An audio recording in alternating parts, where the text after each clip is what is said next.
Our big story today. Every time the Indian subcontinent is hit with a big earthquake, we begin questioning our safety and the strength of our homes.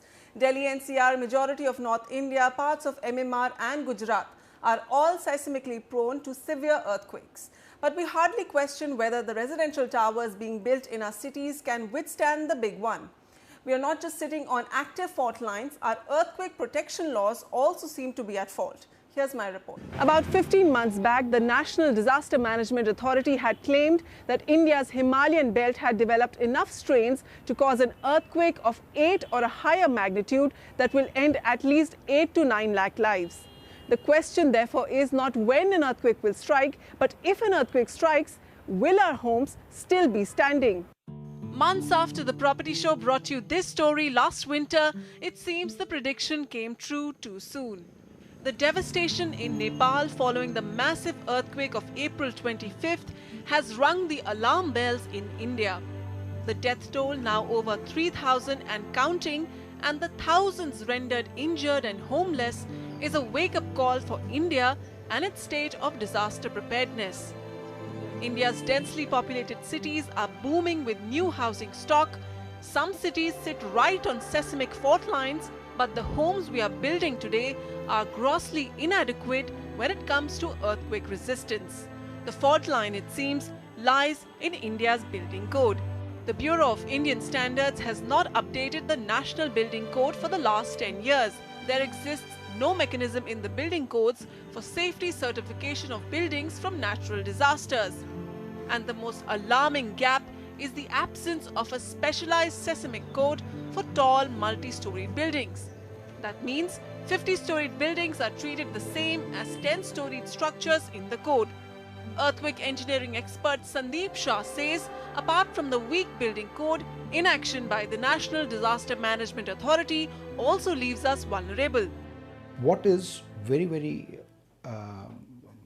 surprising is that there's a lot of information sitting in government books and files which is not being disseminated to the public, and this information is actually life-saving information.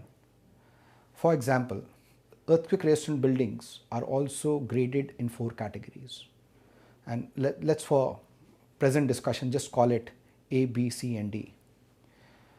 Category A being the highest and category D being the lowest.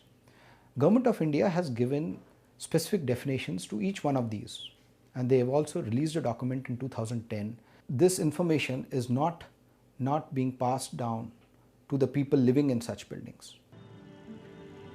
NDMA had spoken of categorizing buildings on the basis of their performance levels.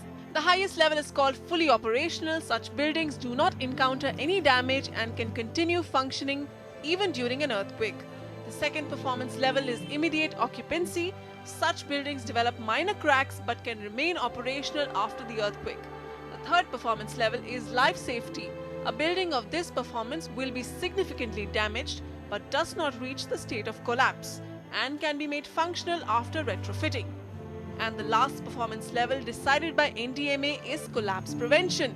Such buildings suffer major damage and will witness imminent collapse. But 5 years since, these guidelines have still not been incorporated in the seismic code. The current code only prescribes buildings to achieve the minimum level of collapse prevention. Every Indian citizen should be knowing that the building he is purchasing or renting, or even the building he is entering in for a meeting, to attend a meeting, what category of earthquake resistant it is. Just this information, without you having done anything on the structure, just this information will save lakhs and millions of people, because they will exactly know how they are supposed to react when the earthquake strikes. And once they do it, their lives will be saved. In recent times, the NDMA, long criticized for having become a parking lot for the retired, has swung into action.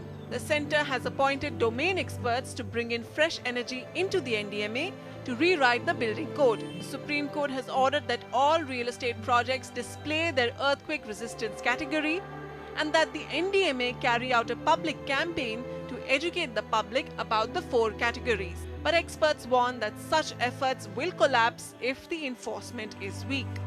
There is a feeling amongst almost everybody that these codes should be legally binding for all these stakeholders, especially the builders. There is right now no such provision. But what we need probably to do is we have to categorize these into two parts. One is the codes, another is the specifications. Codes should be legally binding and specifications should form as a guidelines. The other critical reform we need today is how we'll retrofit our existing building stock and how we'll get people to demand homes that are built to last. Vasudha Sharma, NDTV.